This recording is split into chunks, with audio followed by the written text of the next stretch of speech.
tiempo. En Berlín, en Londres, incluso en un lugar tan alejado como Shanghái, los habitantes de las ciudades estaban fascinados por el sueño americano. Los Estados Unidos simbolizaban una nueva libertad en la vida económica, social y política. Nada representaba esa libertad mejor que el jazz, una música nacida en el mundo segregado de los negros americanos, pero camuflada como música animada para una fiesta mundial. Pero el sueño americano fue despedazado por el mayor desastre económico de la historia moderna.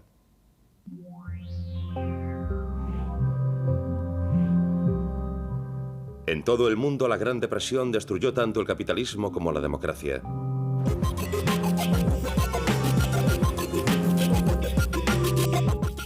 La economía planificada reemplazó al libre mercado. La integración racial dio paso a la persecución racial. La gente ya no bailaba, marchaba hacia la guerra. El sendero de la depresión a la guerra fue un camino largo y tortuoso. Tendemos a asumir que fue Alemania la que desencadenó esa guerra y que por ello hablar de la ascensión de Hitler es hablar de los orígenes de la guerra. Pero Hitler en realidad llegó tarde a la guerra mundial, porque la Segunda Guerra Mundial no comenzó en Polonia en 1939. De hecho, comenzó en 1937, aquí en China.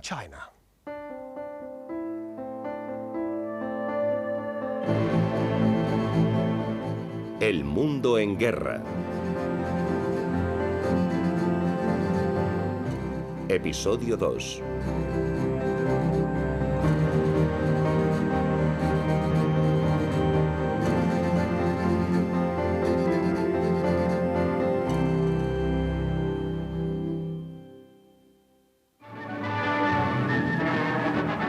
The high, wide, and handsome 1920s brought undreamed of prosperity. The then Secretary of Labor declared, "The material progress of America is one of the most astonishing things recorded in the annals of nations. Our wealth is 40% of the entire wealth of the earth." En los años 20, la economía mundial renació tras el cataclismo de la Primera Guerra Mundial.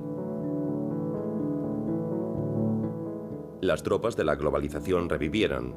El comercio, las inversiones internacionales, la emigración, todos volvieron a los niveles anteriores a la guerra. En este ambiente fue sencillo exportar el modelo americano. Producción masiva, consumo masivo y democracia masiva. Pero no fue más que un interludio engañoso de prosperidad en la guerra mundial de los 100 años del siglo XX. Y tuvo su abrupto fin el 28 de octubre de 1929, cuando la caída de Wall Street barrió el 89% del valor del mercado bursátil de los Estados Unidos.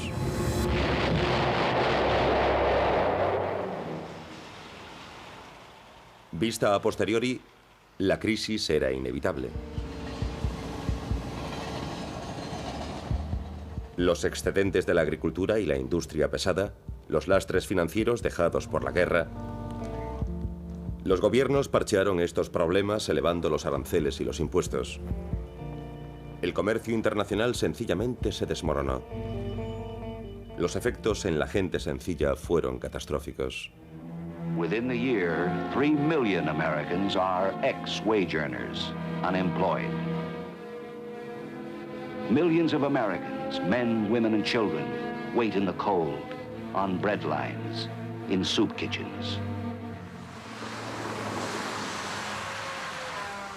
En Alemania la situación era similar. En zonas de Japón la gente pasaba hambre. Tanto el capitalismo como la democracia parecían haber fracasado. Al paralizar al gigante americano, la depresión no solo reveló los límites del sistema americano. Su onda de choque alcanzó también a cualquier economía que comerciase con los Estados Unidos o hubiese recibido préstamos de los americanos. Stop thinking and follow me, cried Hitler. I will make you masters of the world. And the people answered, Heil! Heil! En algunos países la gente llegaba a la conclusión de que la única forma de salir de la crisis era una nueva forma de gobierno. Una que ostentase un control total sobre la economía, una que supiese tratar a los enemigos internos a los que culpaban de sus desgracias. Stop thinking and follow your God Emperor, cried the Japanese warlords. And Japan will rule the world. And the people answered, Banzai, Banzai. Aunque hubo un país que pareció prever la crisis y haberla evitado creando un modelo alternativo de organización económica, los americanos lo habían dejado todo en manos del mercado. Los rusos, en cambio, tenían un plan.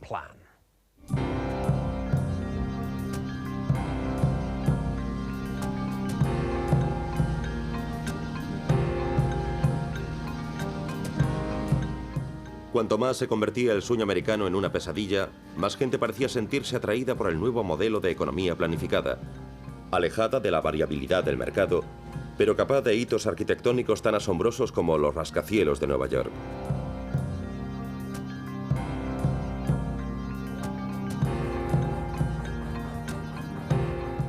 Este canal, con sus 11 inmensas esclusas, se construyó para unir Moscú con el río Volga a más de 100 kilómetros de distancia.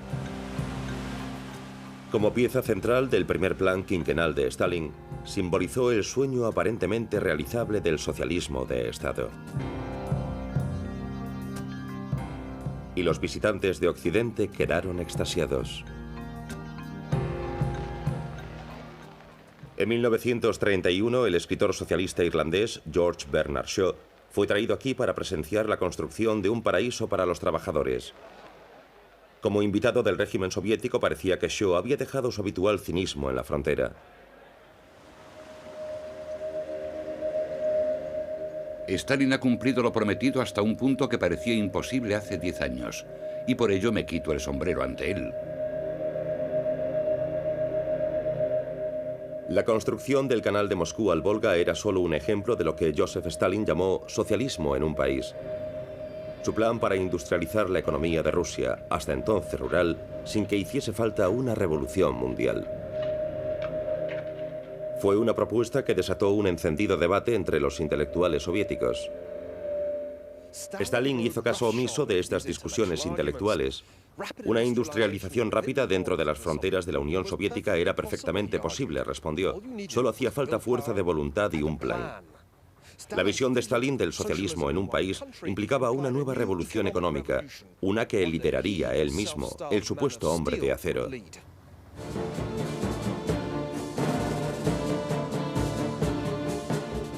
Cómo pensaba hacerlo era algo que los rendidos admiradores occidentales de Stalin prefirieron ignorar, y algo que el propio Stalin se esforzó por ocultar. Este canal fue construido por miles de presos, pequeños engranajes de una máquina gigante que se alimentaba del trabajo de los esclavos. Tras los aparentes milagros de la economía planificada, se ocultaba una inmensa red de prisiones y campos conocidos simplemente como el Gulag.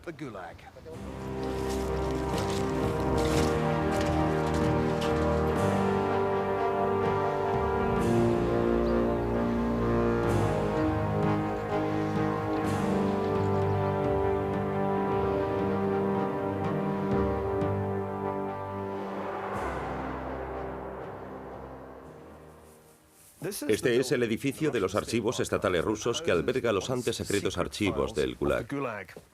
Los campos habían comenzado siendo prisiones improvisadas para los opositores políticos al régimen. Pero en los años 30, uno de los lugartenientes de Stalin se dio cuenta de que en vez de limitarse a matar a los prisioneros de frío o de hambre, podían ponerlos a trabajar. Después de todo, ¿qué podían negarse a hacer los llamados zeki? Así que pronto hubo campos para extraer carbón, campos para extraer oro, campos para construir carreteras, incluso campos para física nuclear. Campos, en definitiva, para casi todo.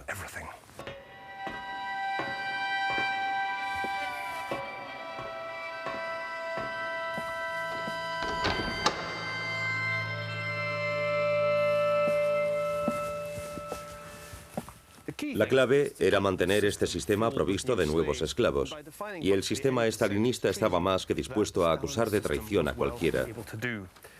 Y aquí está solo una mínima parte de las víctimas del Gulag.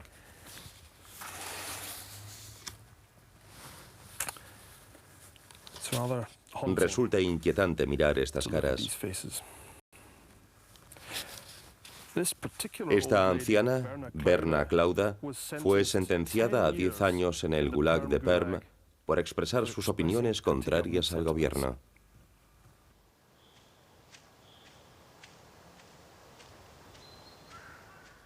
Entre enero de 1935 y junio de 1941 hubo casi 20 millones de arrestos y 7 millones de ejecuciones, muchas de ellas en San Petersburgo.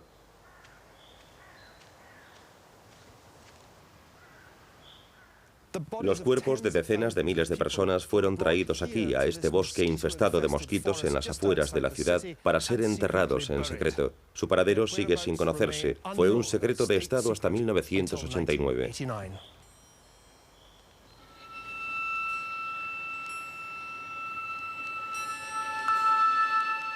Pero el exterminio de millones de enemigos de clase resultó ser solo una parte del plan criminal de Stalin. En la Unión Soviética de Stalin, la economía planificada significaba una guerra de clases. Un nuevo proletariado surgiría entre el humo de las chimeneas, mientras la colectivización de la agricultura liquidaba a los campesinos acomodados conocidos como kulaks. Pero eso no era todo.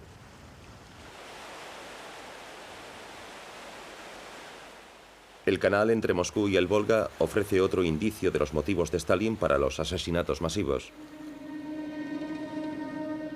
No fue construido únicamente por prisioneros políticos, sino también por tártaros y georgianos, trasladados por la fuerza a más de 1000 kilómetros de sus hogares.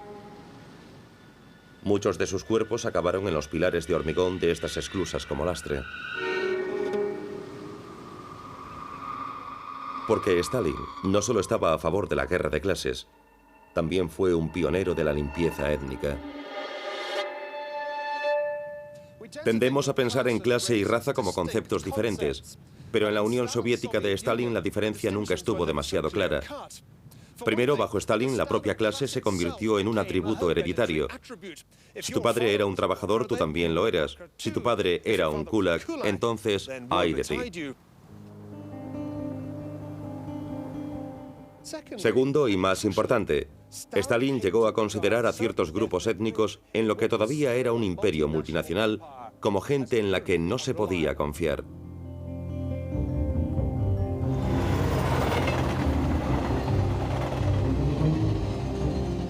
La política racial de Stalin fue descubierta por un joven aventurero escocés llamado Fitzroy MacLean, un oficial de la embajada británica en Moscú. Decidido a reunir información sobre lo que ocurría fuera de la capital, MacLean ignoró la prohibición del régimen de viajar y montó en el tren transiberiano. En la estación de Altaisk se percató de que habían enganchado al tren unos vagones de ganado. Estaban llenos de personas que resultaron ser coreanos que con sus familias y pertenencias se trasladaban desde el lejano oriente a Asia Central para trabajar en las plantaciones de algodón.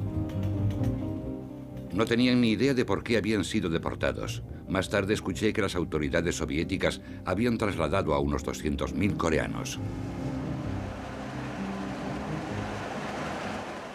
Lo que MacLean había presenciado era solo un episodio de un enorme programa de deportación.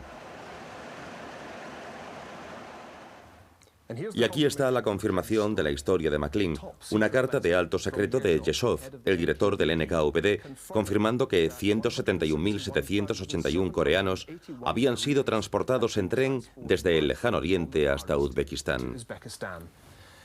El interés de este documento radica también en que clasifica a toda la población del Gulag en 1939 según su nacionalidad. Por ejemplo, registra 15.309 polacos en los campos. En realidad, los polacos eran objetivos prioritarios de la persecución del régimen de Stalin. Hay incluso un documento aquí en los archivos estatales que afirma de un modo asombrosamente claro «Raz Poliak значит kulak», que significa simplemente «si es polaco, es un kulak». En la Rusia de Stalin, la persecución racial se disfrazaba a menudo como lucha de clases. Bálcars, chechenos, tártaros de Crimea, alemanes, griegos, ingushes, mesjetos, kalmus, karacháis, polacos y ucranianos. Bajo el dominio de Stalin, más de 1,5 millones de miembros de estas y otras minorías étnicas murieron como resultado del desplazamiento forzoso. Una política que no tenía nada que ver con el marxismo-leninismo que Stalin profesaba, sino con considerar como sospechosos a todos los que no eran rusos. Si se examina minuciosamente el socialismo en un solo país, se convirtió en algo muy parecido a lo que estaba sucediendo en Alemania, el nacionalsocialismo. Sin embargo, muchos de los observadores occidentales prefirieron obviar las similitudes entre ambos regímenes totalitarios. Además, tendieron a asumir que se trataba de enemigos ideológicamente irreconciliables. La verdad es que ambos estaban ya inmersos en un proceso de fusión. El resultado sería una nueva y letal forma de imperialismo basado en la explotación económica despiadada y en el esclavismo racial.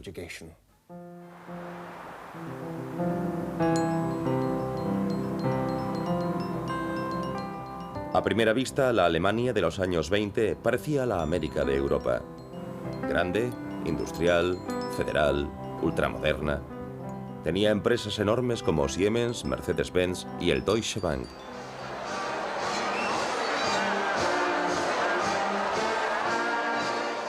Pero tras el barniz cosmopolita de ciudades como Berlín, había otra Alemania.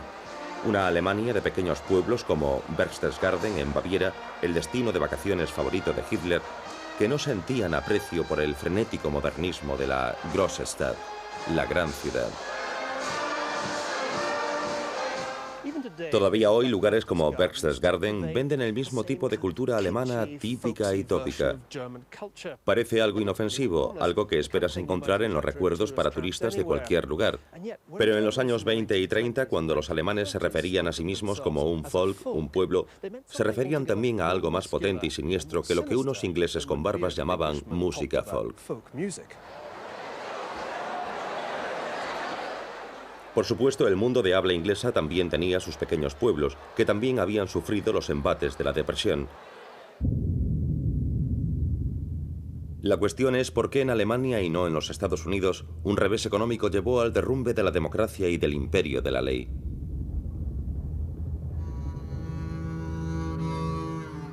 La respuesta simple es que mientras que en el sistema político americano apareció Franklin Roosevelt en 1933, en Alemania apareció Hitler.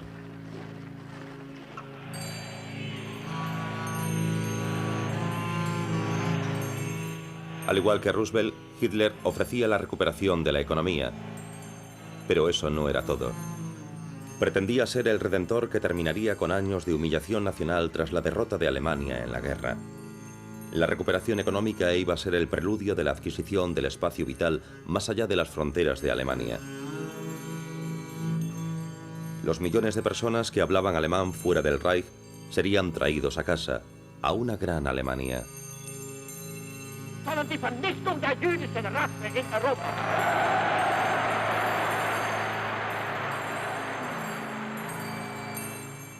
La respuesta popular que consiguió el programa de salvación nacional de Hitler tenía un fervor casi religioso. En realidad, Hitler tenía mucho más de mafioso que de mesías. Los nazis se parecían mucho a las bandas de Chicago de los años 20 que apaleaban o tiroteaban a sus rivales. La diferencia fue que en los Estados Unidos la mafia nunca llegó a hacerse con el gobierno y que Al Capone nunca puso a una raza entera bajo contrato.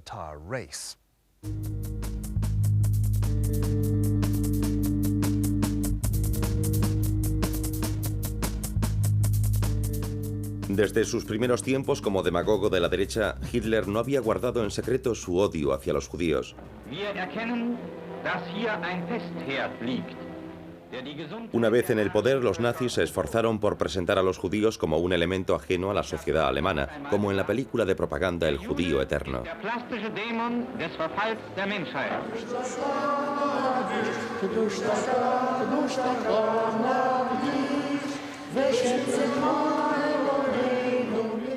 Al contrario que en otros países europeos, la inmensa mayoría de los judíos alemanes estaban total y felizmente integrados en las clases medias.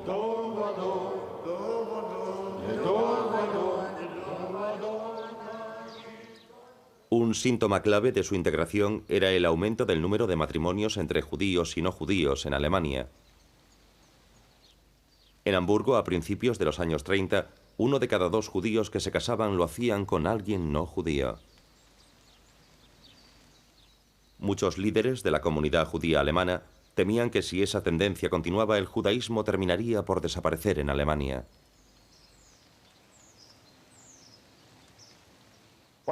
Uno de los grandes enigmas del siglo XX es por qué la violencia racial más extrema de toda la historia surgió en una sociedad donde la integración estaba excepcionalmente asentada. La determinación de Hitler por excluir a los judíos de lo que él llamaba la comunidad étnica o Volksgemeinschaft dio lugar a la identificación y persecución de una minoría que estaba inextricablemente integrada en la sociedad alemana.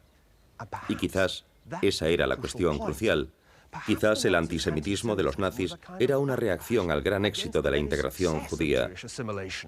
Puede que Hitler articulase la inquietud popular por la amenaza fundamental que representaba lo que estaba ocurriendo en ciudades como Berlín para la burda cultura alemana de pueblos como Berchtesgaden.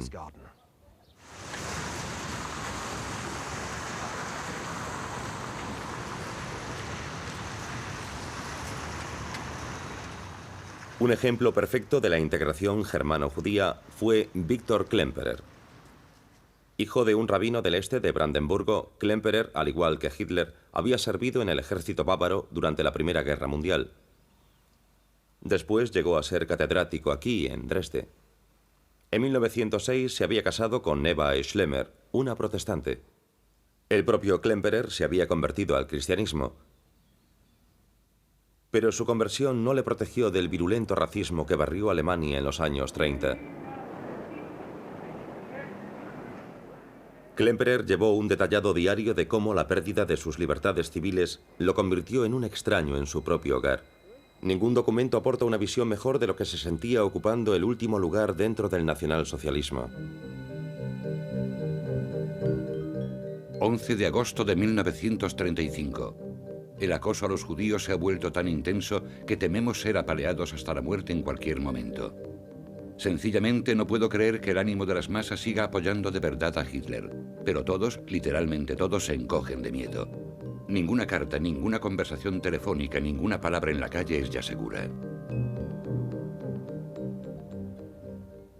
Unos 200 académicos judíos dejaron Alemania en 1933, incluidos 20 premios Nobel, entre ellos Albert Einstein. Pero Klemperer, que era catedrático de lenguas romances aquí en la Universidad Técnica de Dresde, decidió quedarse. En 1935 fue despedido.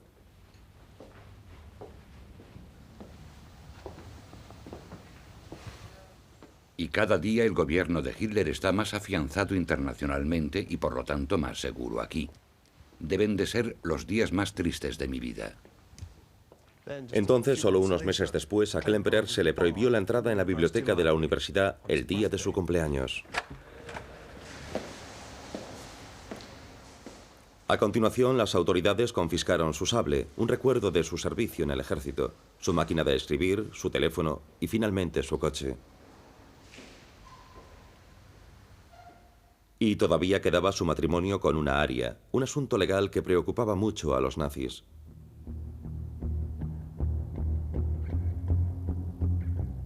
En Mein Kampf, mi lucha, Hitler había dado rienda suelta a una de esas clásicas fantasías sexuales que se ocultaban en la raíz del antisemitismo. Con satánico placer en su rostro, el joven judío de pelo negro acecha a la espera de la inocente joven a la que corrompe con su sangre, arrebatándola así a su pueblo.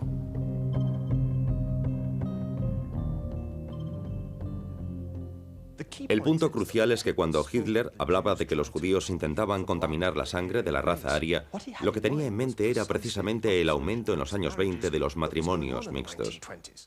Y no era en absoluto el único. Uno de los libros más vendidos en 1920 fue precisamente este, Pecado contra la sangre, de Arthur Dinter. Cuenta la historia de una joven cuya sangre ha sido fatalmente contaminada por culpa de su padre judío. Su marido, Hermann Kempfer, solo lo descubre tras el nacimiento de su hijo, de rasgos inequívocamente judíos.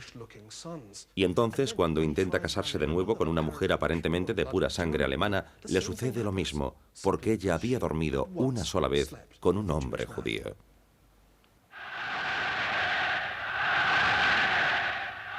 17 de septiembre de 1935. Mientras escribía ayer, el Reichstag en Nuremberg había aprobado ya las leyes de sangre alemana y honor alemán. Se prohíbe el matrimonio y el contacto extramarital entre judíos y alemanes. Las leyes de Nuremberg no fueron en absoluto las únicas. Hubo leyes contra el matrimonio y el sexo interracial en los estados del sur de los Estados Unidos y en Sudáfrica, donde por supuesto las diferencias raciales eran mucho más visibles de lo que fueron en la Alemania de los años 30. Pero para los nazis impedir que los judíos practicasen el sexo con no judíos era solo un primer paso. Lo siguiente que tenían que averiguar era cómo conseguir que los arios apropiados procreasen del modo apropiado.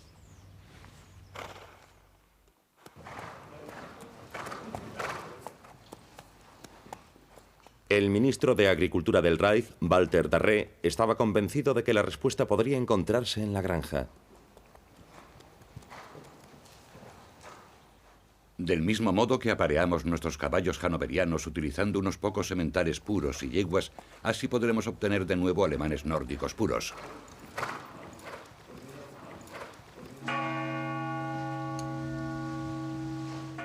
Este bonito librito es el manual de la familia alemana, publicado a principios de los años 30 como una especie de guía para recién casados o futuros recién casados. Está repleto de todo tipo de ayudas, recetas, consejos para el ama de casa y también estas valiosas 10 reglas para escoger esposa.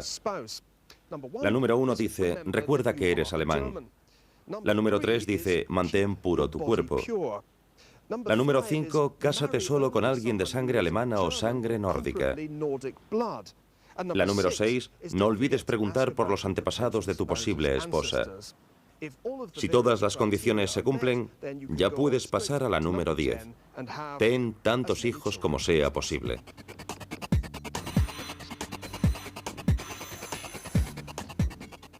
Otra forma de aumentar los miembros del Volk, del pueblo alemán, era esta, la medalla a la madre alemana.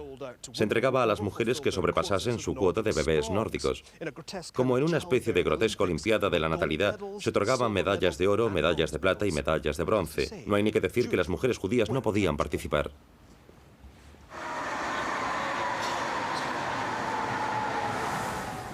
¿Cómo un hombre como Victor Klemperer no vio aproximarse este desastre? ¿Por qué los judíos de Alemania y de Europa no huyeron antes para evitar el destino que les aguardaba? La respuesta es que muchos lo hicieron, pero para los judíos con mentalidad netamente alemana como Klemperer, la emigración equivalía a rendirse a los nazis. La solución del problema judío reside únicamente en librarnos de los que lo inventaron. Y el mundo, ya que ahora esto sí que afecta al mundo, se verá obligado a actuar en consecuencia. Pero el mundo mostraba pocos signos de actuar en favor de los judíos alemanes. Por el contrario, en 1936 los británicos anunciaron la prohibición de que emigrasen más judíos a Palestina por miedo a una reacción árabe. No sería la última vez que en los años 30 los políticos británicos defendiesen lo indefendible.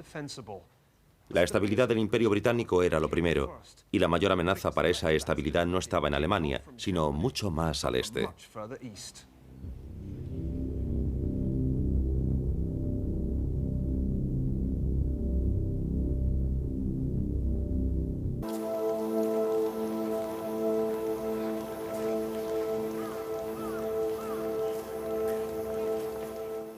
En diciembre de 1926, el príncipe heredero Hirohito sucedió a su padre, el emperador Yoshihito, en el trono de Japón.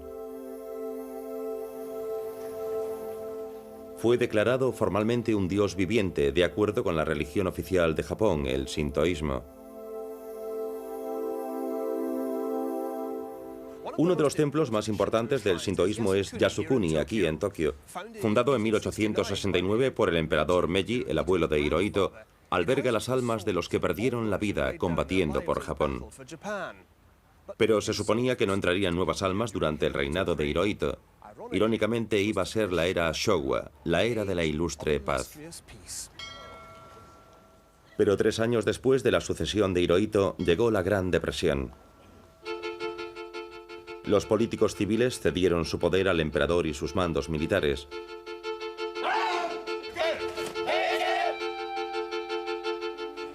Los jóvenes fueron alistados en las Fuerzas Armadas, donde fueron adoctrinados en el espíritu del Bushido, la disciplina marcial del guerrero samurái. La primera lección que aprendía un nuevo recluta era el código del soldado, los 7 deberes del servidor armado del emperador. Estos eran lealtad, obediencia ciega a las órdenes, coraje, el uso controlado de la fuerza, frugalidad, respeto a los mayores y, sobre todo, honor. La unión del culto al emperador y del código samurái del Bushido constituyó un nacionalismo fuerte que presentaba a Japón como el último bastión de la virtud en un mundo corrupto. Otros países respondieron a la depresión abrazando el nacionalsocialismo. La respuesta de los japoneses fue el militarismo imperial.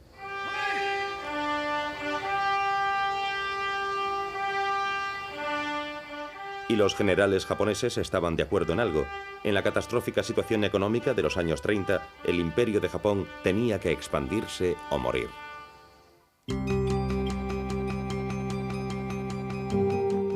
Con nuevos territorios conseguirían la materia prima que las Fuerzas Armadas de Japón necesitaban desesperadamente. Como resultado, el gasto militar estimularía la decadente economía del país. Pero este imperio no sería como los imprecisos y multiculturales imperios del pasado. Sería un nuevo Estado-imperio, basado en el control centralizado y la represión racial.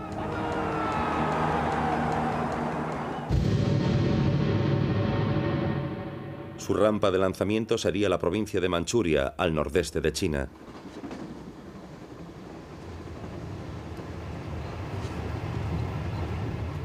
Tras derrotar a Rusia en 1905, Japón había controlado la principal vía férrea del sur de Manchuria. En septiembre de 1931, el ejército de Japón voló deliberadamente un corto trecho de la línea, aquí en Shenyang.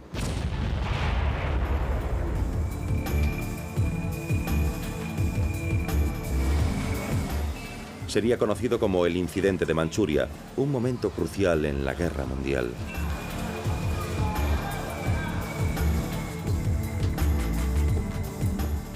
Culpando cínicamente de la explosión a bandidos chinos, los japoneses afirmaron que la provincia estaba al borde de la anarquía. Lo utilizaron como pretexto para ocupar no solo Shenyang, sino en pocas semanas casi toda Manchuria.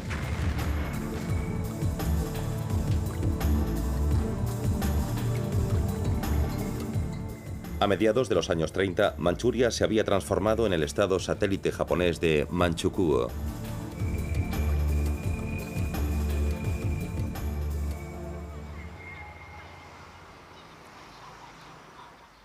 Shenyang comenzó a parecerse cada vez más a una ciudad japonesa. Vean el ayuntamiento de evidente aspecto fascista que todavía permanece aquí hoy. En teoría, parecía perfectamente razonable que el dominio imperial europeo en Asia fuese reemplazado por el japonés. Después de todo, los japoneses tenían que saber gobernar Manchuria mejor que los europeos. Y en justicia hicieron un trabajo bastante bueno desarrollando su nueva colonia. Pese a su palabrería sobre la prosperidad de toda Asia, pronto quedó claro que la opinión que los japoneses tenían de otros asiáticos era peor aún que la de los europeos. Hablando claro, consideraban a los chinos como una raza inferior. Si Japón iba a sustituir a Europa en Asia, no iba a ser por su buen trato hacia los nativos.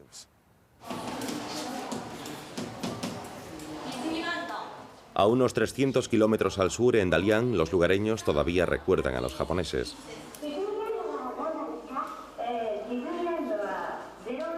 Hoy pueden elegir, pero en los años 30 los chinos eran obligados a aprender japonés como primera lengua. Fueron obligados a adorar al emperador Hirohito en los templos sintoístas y tenían que inclinarse cada vez que viesen a un soldado japonés a riesgo de ser apaleados.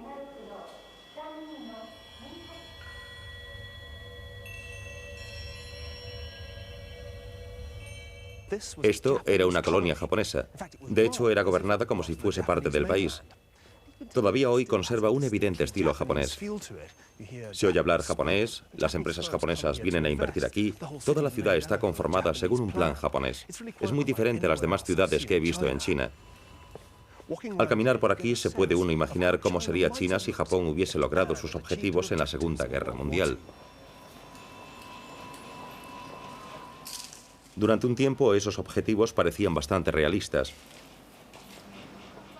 Los japoneses sabían que nadie estaba preparado para apoyar a los chinos con algo más que buenas palabras. Cuando la Sociedad de Naciones pidió a los japoneses que retirasen sus tropas de Manchuria, los japoneses respondieron retirándose de la Sociedad de Naciones.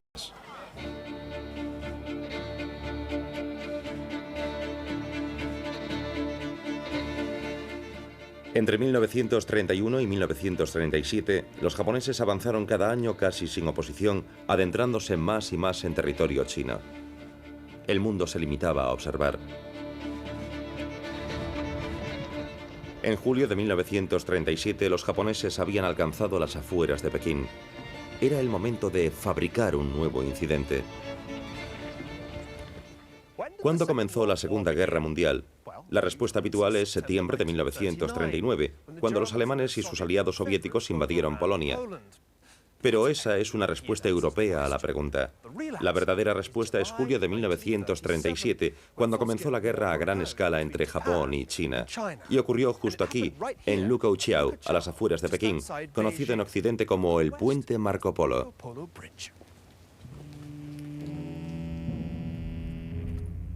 Al amanecer del 7 de julio, un soldado japonés se perdió en los arrabales de la ciudad.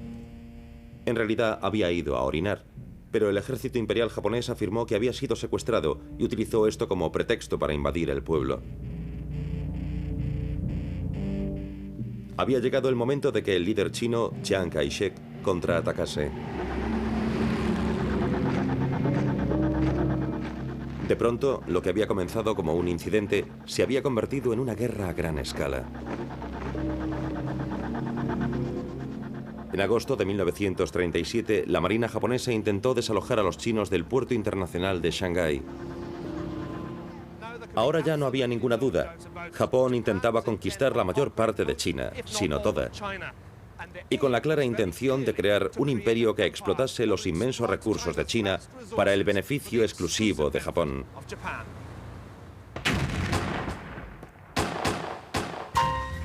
Bombas y obuses llovían sobre la que había sido la ciudad más animada de Oriente. La guerra mundial había llegado a Asia. Shanghái resistió durante un mes, una jaula para sus varios millones de habitantes.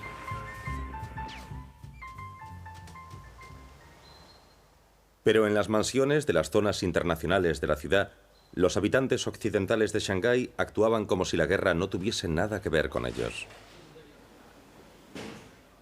¿Por qué las democracias occidentales estaban tan dispuestas a tolerar la agresión japonesa, aunque destruyese la que se suponía que era una ciudad internacional?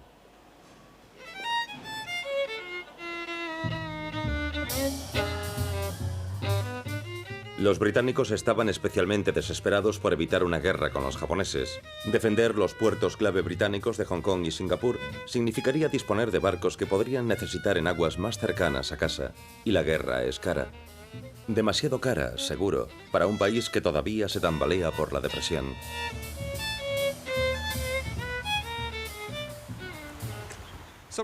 Así que para evitar contemplar la terrorífica escena de un asalto combinado germano-italo-japonés a su vasto imperio, los británicos prefirieron esperar tranquilamente tiempos mejores, adoptando la estrategia del Mr. Macover de Dickens. Agobiados por sus propias e inmensas deudas, depositaron en vano sus esperanzas en que algo lo que fuese lo solucionaría. Después de todo, un rápido rearmamento podría amenazar su ya de por sí frágil recuperación económica. En otras palabras, al igual que la depresión indujo a los japoneses a pensar que debían emprender conquistas en ultramar, también indujo a los británicos a pensar que no podían hacer nada por evitarlo.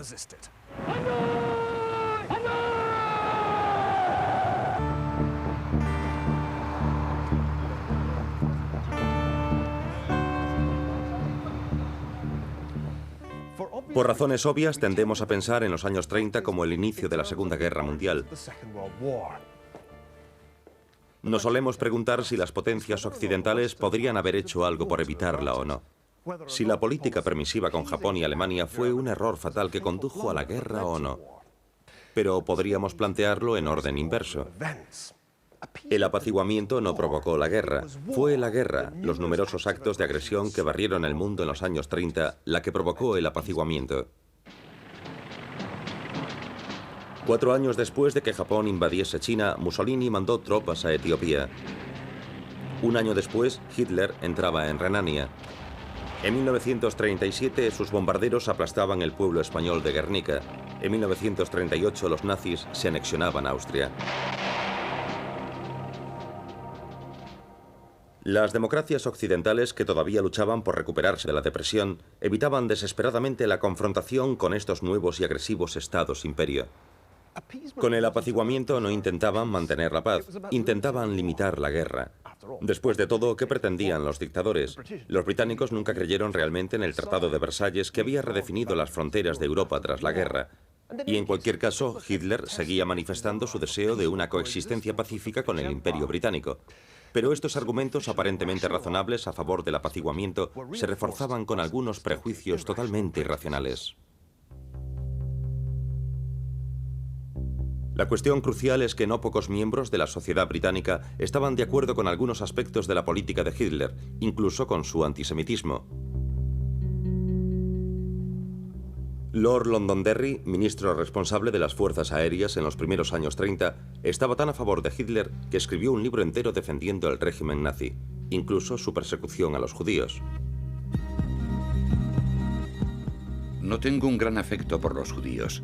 Es posible descubrir su participación en la mayoría de los disturbios internacionales que han creado tanto desorden en diferentes países.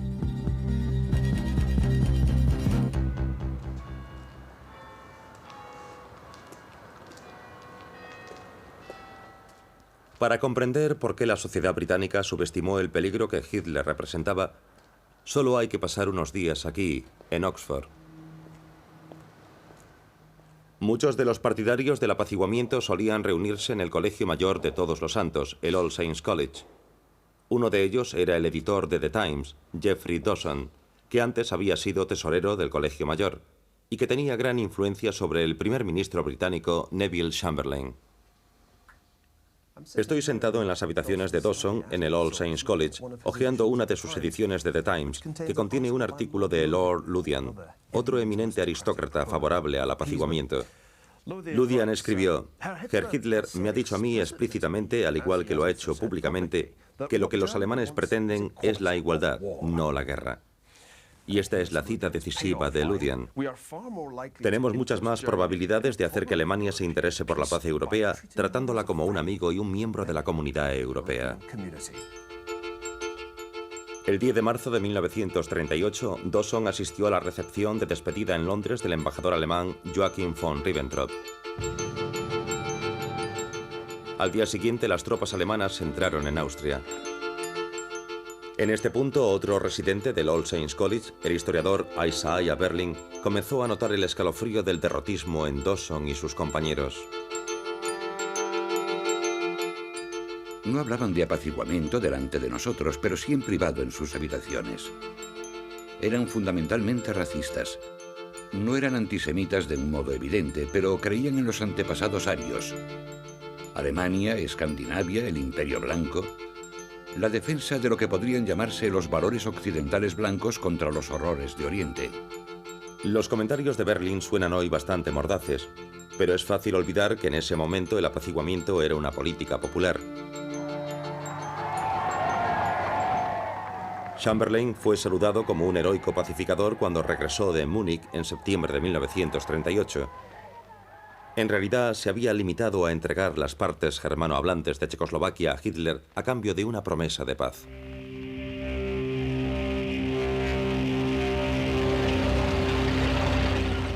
Seis meses después, Hitler rompió su palabra y marchó sobre Praga.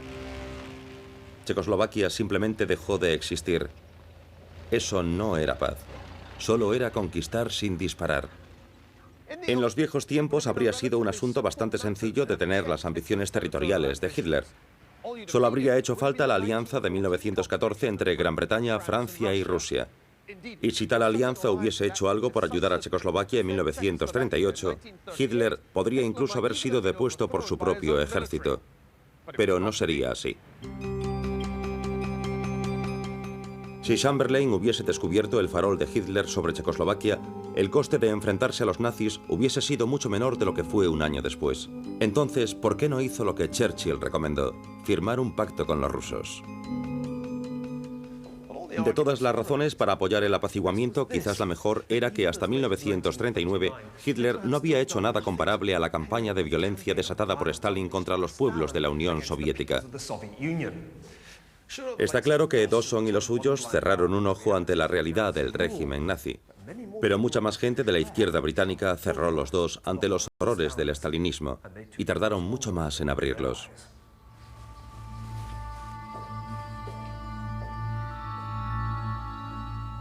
Lo que la gente de Inglaterra daba por hecho era que el comunismo y el fascismo eran enemigos irreconciliables. El apaciguamiento era solo la forma apropiada de no escoger entre ellos para personas de ambos extremos del espectro político. Pero esto era obviar cuánto tenían en común los regímenes totalitarios de los años 30 más allá de las etiquetas de comunismo y fascismo.